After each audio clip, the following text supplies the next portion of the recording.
This is the Civil War Monitor.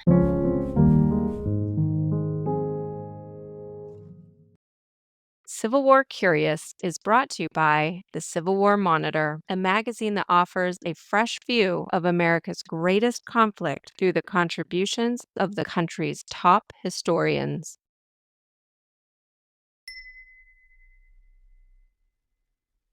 Imagine the electric feeling it gives an entire regiment as they're starting to click those bayonets. Everybody can hear it, and you're getting ready for the fact that you're going to have to look someone dead in the eyes the next time they come up the hill. You're going to have to wait for them to get close.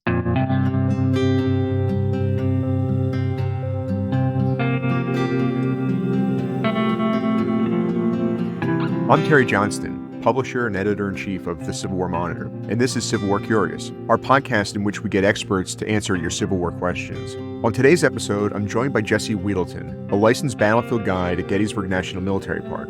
She answers questions about Colonel Joshua Lawrence Chamberlain's performance during the fight for Little Round Top at the Battle of Gettysburg. Jessie, thanks for joining us. We have 3 questions for you today, all pertaining to Union Colonel Joshua Lawrence Chamberlain's performance at the Battle of Gettysburg. First up is one from Michael in Michigan. He asks, did Joshua Lawrence Chamberlain really lead his 20th Maine Infantry at Little Round Top with a fixed bayonets charge? Before you answer that, maybe you could set the scene for us. It's the second day at the Battle of Gettysburg. What exactly is happening in the vicinity of Little Round Top, and why is it significant? So, Chamberlain is the colonel of the 20th Maine Regiment, which is part of Colonel Strong Vincent's brigade. All 4 regiments number about 1,400 men. And as the Union Army's been reaching the field on the second day, not everybody is here. So there's 93,000 Union soldiers on the way. Part of that force fought on the first day. And on the second day, there's still the Union 6th Corps that's been marching from 35 miles east of Gettysburg to get there. Chamberlain and Vincent are part of the 5th Army Corps. And if you're familiar with the Battle of Gettysburg, the Union position is in the shape of a fishhook. And it just provides this natural place to place extra artillery, extra infantry in the center to be used however needed. So on the second day at Gettysburg, the Union Army is set up on a defensive position, and they're pretty much waiting to be attacked for hours because it's taking a while for the Confederate attack under General James Longstreet to get underway. And in that time of waiting, one of the Union Corps responsible for the very end of the fishhook, Little Round Top through to the center under Daniel Sickles, has bumped out in front of the rest of the fishhook. Sickles moved to another ridge that he thought would give him a better vantage point waiting for this attack. But in doing so, disobeyed orders to stay connected to the rest of the fishhook position. And just as Longstreet's cannon show up on July 2nd on the western edge of the battlefield, aimed at this position that Sickles moved into, Army Commander George Meade is just finding out how far Sickles really moved from his ordered position. So now, all of a sudden, after hours of waiting around, the battle is starting, and the cannonading just signals to Meade that an attack is probably going to come from this sector. So the 5th Corps is sent into action, and they're sent everywhere. Initially, they're sent out in front of the Round Tops to try to assist Sickles on his line, which would be the wheat field in front of that position. And on the way out there, part of the force is detached and sent to Little Round Top when Meade's chief engineer, Gouverneur Warren, realizes that although there is a signal station on Little Round Top, Sickles did not have any regiments up there yet. So Sickles isn't going to be able to do it with his Army Corps, and the 5th Corps is going to have to come to the rescue. So the story goes, Warren's staff go down into the valley beside Little Round Top. Vincent's brigade is the last in line in his division. And Colonel Strong Vincent, who's only 26 years old, has just been promoted to command the brigade, basically tells them they're not going to waste time trying to go down the chain of command. He'll just move his brigade to the hill. Vincent's going to come up and scout out the position, and he ends up placing the 20th Maine farthest into the woods on the side of the hill. The signal station can see off in the distance, and they see the sunlight glistening off the rifles of the Alabama and Texas troops that look like they're trying to go around Sickles' position, which would put them on the flank of the entire Union line, and they're starting to disappear off into the woods behind Big Round Top. So immediately when they make this discovery, these wheels are set in motion. The Union officers know the first place they're going to put troops on Little Round Top is not on the front open side of the hill. It's going to be on the side facing the greatest threat to start with. In this position, Little Round Top, it really is the end of the Union line there, right? Part of the consequence of the engagement that ensues there is that the Confederates, if they're successful in their assault of the Union position there, they can turn the Union line. Is that true? Well, there's some debate as to how ready could the Union Army be to push back on that if a small force of Confederates is able to hold the position. But overall, the big picture here is that right inside the fishhook, right behind the Round Tops, is one of two critical roads that George Meade has to keep open throughout the battle if he's going to exist here at all. And if it looks like one of those roads is about to be cut off, he's waited too long to leave. So Little Round Top, some people say, is more like the door to that happening because it's really all up to George Meade. If he feels that the threat of a presence of Confederate troops on that hill is enough to pull the army out of here, he might do that. So back to Chamberlain. He's in command of the 20th Maine. They're at the extreme left of that Union defensive line on Little Round Top. The fighting begins. What's his situation? And as Michael asks, did he ever order and lead a bayonet charge during the fighting? Well, I kind of understand the mess of memory that becomes attached to this story. This is the first major engagement for the 20th Maine in the war. They were recruited partway through the war, and they've been present ever since the Battle of Antietam, but not on the front lines in any sort of heavy action. So Chamberlain hasn't really had a chance to lead the men in a combat situation, but he's been ordered by Colonel Vincent to hold the position at all hazards so the Confederates can't get around the side of Little Round Top. In no case should you leave this position because it will compromise the whole position on the hill.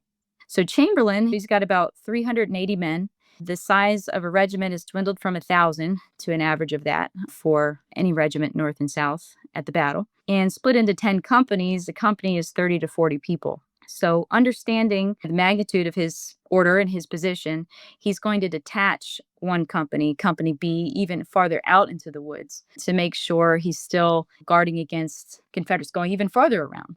But the regiment is going to be hit by an attack just minutes after they form into their battle line.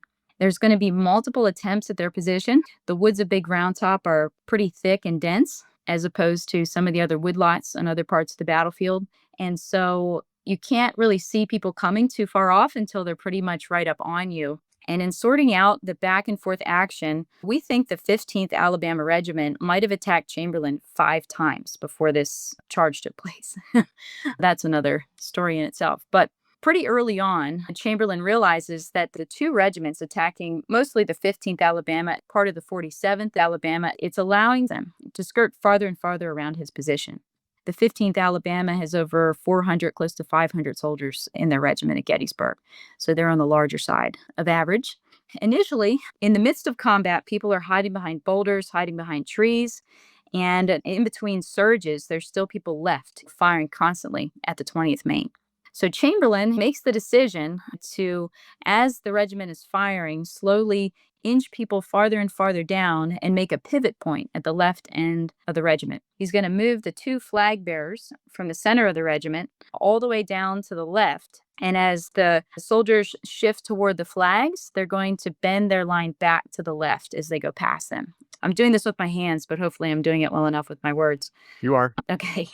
So as they extend the flank farther and farther, this bent back line hinges on the point where their regimental monument sits today on the battlefield.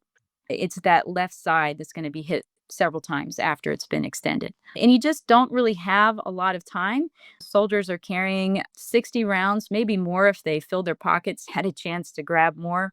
But the only way you can sustain yourself against 5 attacks is by scavenging in between from the dead and wounded. Apparently, Chamberlain sent off for more ammunition, but it never got there in time. And you're just left with one option when everyone's exhausted, when you think you've taken all that you can take. And in Chamberlain's initial battle report, the way that he describes what happens here is that he gave the order to fix bayonets and that nothing else needed to be done. And that's the story, even though he's going to later mention that he ordered the charge. I think that story initially is closest to the truth. Because imagine the electric feeling it gives an entire regiment as they're starting to click those bayonets. Everybody can hear it. And you're getting ready for the fact that you're going to have to look someone dead in the eyes the next time they come up the hill. You're going to have to wait for them to get close. Who's going to stand there and just wait with a knife on their gun for someone to come up to them and engage in hand-to-hand combat? So it seems like there's some movement in the regiment as people are trying to shuffle to stay together. And pretty much as soon as Chamberlain is ordering the bayonets being fixed, the left wing of the regiment starts surging downward at the Alabamans that aren't very far off, trying to regroup in the woods. As the 20th Maine survivors are charging down the hill, eventually the side that was facing Big Round Top since the beginning leaves their position, and Chamberlain is right in the middle. He's going to go with them. They scatter the Alabamans pretty much a third of the way up Big Round Top, and he's trying to keep them from going too far. This is their first battle, and it's hard to contain yourself after everything that's happened, I guess. And he eventually collects them and pulls them back to their position. Considering this is the first time that he's going to have to write an extensive report of something that happened and having to come up and down against the adrenaline rush of having your life in jeopardy over and over again, suffice to say that I don't think anyone's memories are being stored exactly correctly in that environment. Well, is he in effect, or do you think he's in effect saying in that report that fixing bayonets was all that needed to be done, that this was or could have been a spontaneous thing? Is that really what we're saying here? Is that what he was saying? Yeah. And already that story is different than the story that makes it into popular culture, which is more of the later in life Chamberlain being asked to write articles that are then edited before they're published by the newspapers. So it almost seems like this kind of football game situation that develops, like he huddled everyone together and they come up with this idea to swing with the left and then move through the woods. It's just Chamberlain trying to organize in his mind what he remembers this movement looking like as they're going down, making the charge. It very much seems, especially in his first reports, that it just happened. There wasn't really an option left. Well, and there's also the claim that a lieutenant in the 20th Maine, Holman Melcher, was the one to get the bayonet charge started from the center of the line where he was positioned. Well, yeah, Chamberlain has to write a battle report. That has to happen quickly. But then over time, people start talking to each other like, wait, what did you see? And so based on who your friends are, if you don't remember exactly what happened, you start to latch on to people and go with what they said. And we have this other soldier in the regiment. His name is Theodore Garish. And he writes an account that gives Holman Melcher the credit of ordering everyone forward, like saying, come on, or something. And he wasn't even there. Later, they proved that he was in Philadelphia, missed the battle. Who knows who talked to him to come up with the story. But other people say, well, yeah, Melcher had this idea that there were wounded soldiers in front of where the regiment was standing at one point because the left flank had been pushed back pretty far in one of the Alabamans' charges. So that Melcher proposes they move the line out in front of them so they can more safely get the wounded back off the field. And that when they're making this movement to step forward, people just start going because Chamberlain's up near the front of the regiment ordering everybody to fix bayonets. And that could be true. Like there's this extra movement happening. It gets everybody excited. They're fixing bayonets. And then it just kind of pours over the side of the hill. Now, I'm not the person who's going into the archives and doing all this research firsthand. The person who has done that, I think, the most out of anyone is a former ranger here at the park. His name is Tom Desjardins. And I actually read his account of this. He's got this book, Stand Firm, Ye Boys from Maine, and it's all about dissecting the Gettysburg story. And I feel like in his description for Little Round Top, he's trying to make as many of these conflicting reports work at the same time. And it does kind of make sense. Later on in the war, Ellis Spear, who is in charge of the left flank, he's going to claim that he never heard the order to fix bayonets. Like that never reached him, which could still make sense because he's down at the end. Maybe most of the regiment fixed bayonets. They see this movement and everyone just starts going together. But the problem is if you try to tell the story that way, it's too much for people. Like I would never tell the story that way on a tour. It's just too much. You need to simplify it a little bit just to get the point of, yes, they charged. And yes, it dispersed the Alabamans. And yes, the Union position was secure after that point. It's the bigger picture.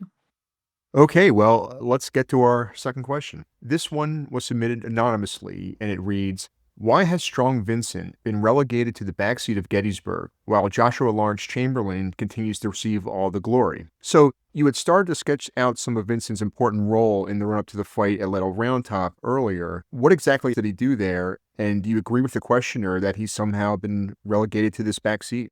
First of all, I would disagree, but we can get to that. I think the popularity of Chamberlain's story has definitely fluctuated over time. It's just this chain of events leading up to the right people being in the right place at the right time. You can back it all the way up to George Meade and how he organizes everyone in position in the first place. Warren's got to get to the Hill. He's got to send messengers. He's got to keep working while those messengers are out there to get more people after Vincent's brigade arrives. Warren's almost killed. A bullet grazes his neck. So he's definitely close to the action in the midst of this. Some people even see him helping to wrestle the cannons in Hazlett's battery up to the crest of the hill. And then Vincent apparently makes this decision, breaking the chain of command. He's a brigade commander. They need to find his division commander to change his orders, which were to follow everybody else toward the wheat field in order to properly release him to the hill. You can't just go grabbing other people's guys. You have to tell their commanding general what you want them to do.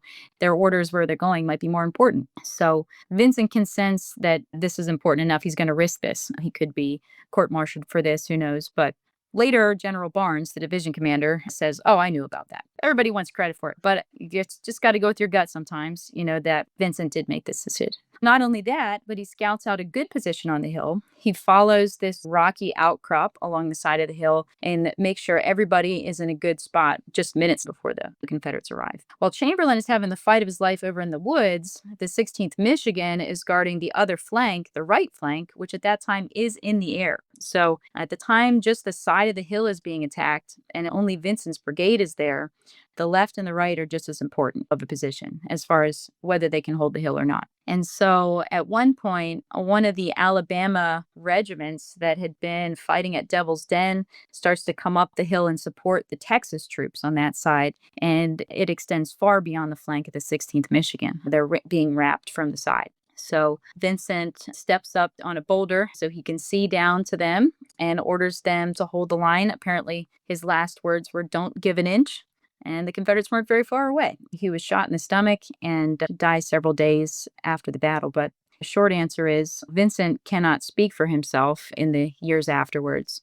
And some of the bitterness, I think, amongst the veterans long after the war, especially when we're really heavily starting to monument the battlefield with the tablets that go in addition to the monuments, the tablets that are writing the story in the 1890s. You just have a lot of people at that point that feel, after all this stuff is put out here, that there's not enough credit given to some of these people that didn't make it. There's a lot of people that died trying to rush the front side of the hill, a lot of young up-and-coming officers.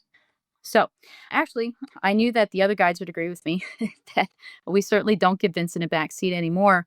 I've been a guide for 7 years now. This is my 8th season. And I was 4 years old when this Gettysburg movie came out. I very much joined the guide force, I would say, during an era of Chamberlain resistance. Like, so many people had been having to tell the story of Chamberlain because everybody saw the movie, people read The Killer Angels, that they resented it and started shifting the story on purpose, making sure that they stopped at the top of the hill whenever they could and made sure they mentioned Vincent or Patrick O'Rourke, who was also killed in combat.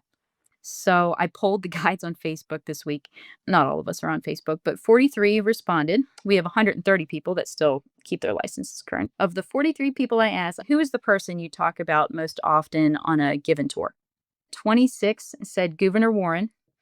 9 said Vincent, 3 said Chamberlain, 4 said O'Rourke, and 1 said Norval Welch, who's the commander of the 16th. That's kind of a oddball answer, just to be different. But yeah, so a 2-hour tour is the most common length of a tour that you give, whether it's a bus or a family in their car. You only have so much time. So if you were to stop and tell the full story of the 20th Maine and see the view from Little Round Top, you'd be late. It's difficult to fit in the first day of the battle all the way up to Pickett's Charge and do that. So if we've got the choice of one or the other, we stop on the front side of the hill.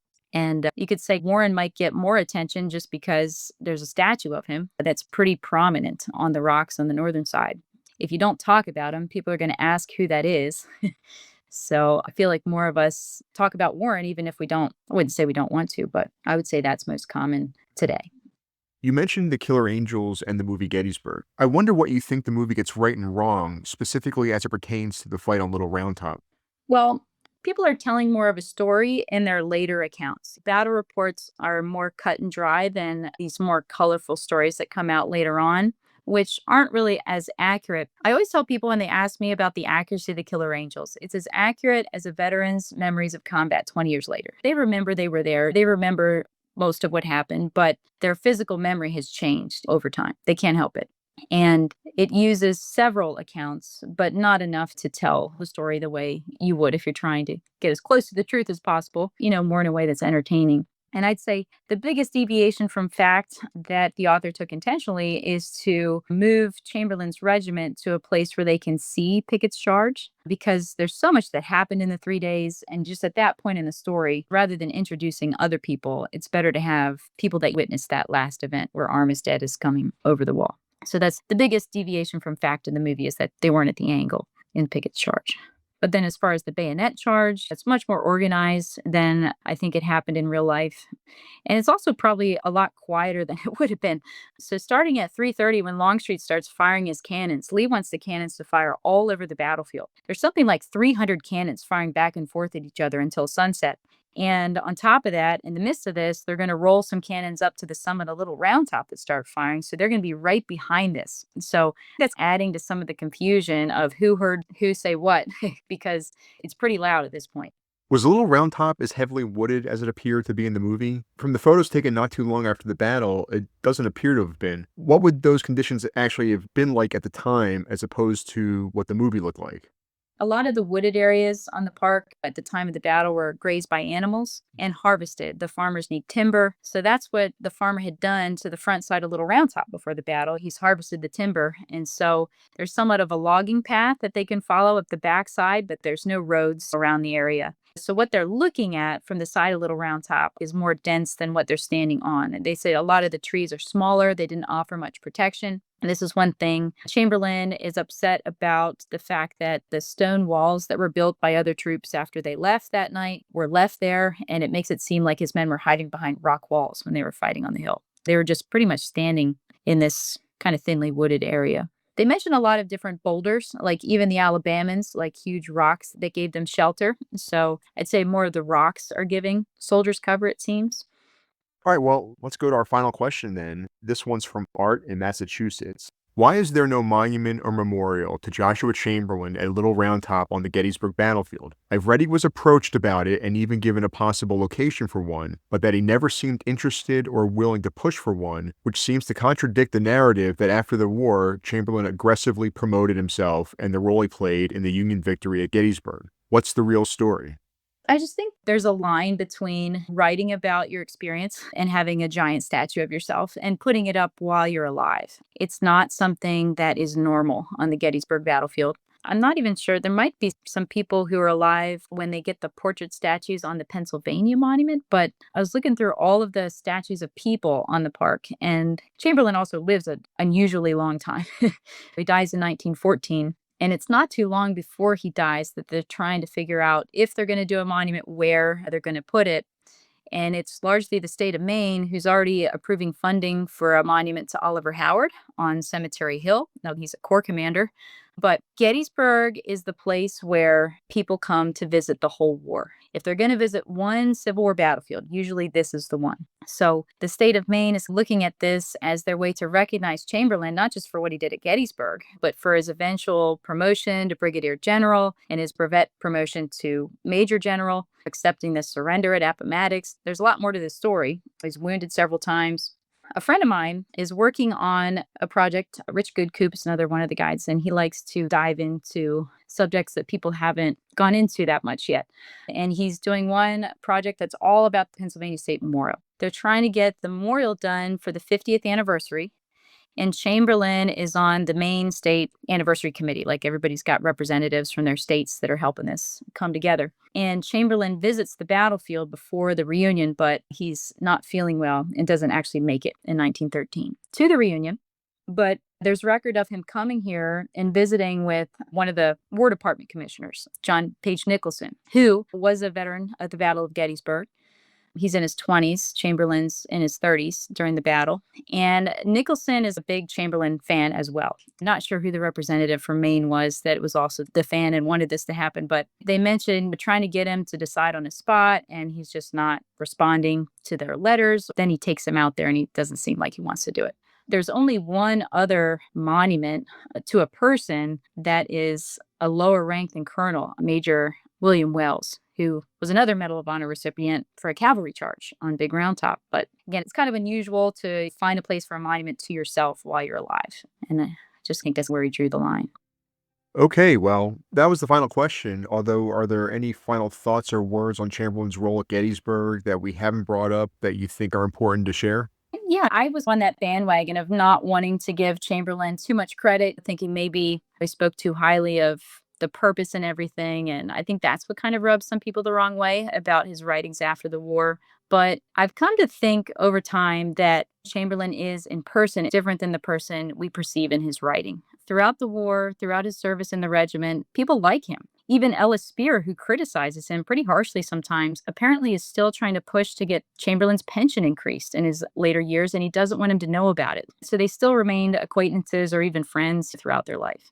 Sometimes it's hard to get to know people when there's too much information out there to try to get to know who they really were. I think a lot of what impressed people about Chamberlain was something that they saw in person.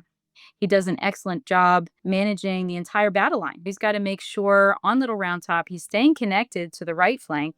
He's dealing with an ever-changing situation on the left. And then they're ordered to keep going and try to occupy Big Round Top that night. So all day he's very much calm and collected and making sure everybody knows what they're expected to do. The fact that he was able to perform the way that he did in the first major action is something remarkable. This has been Civil War Curious. Have a Civil War question you'd like answered? Email curious@civilwarmonitor.com. We may include it in a future episode.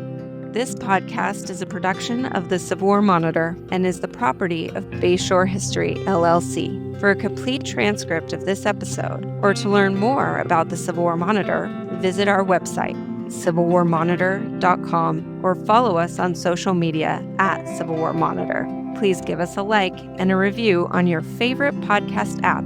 It really helps. Thanks so much for listening.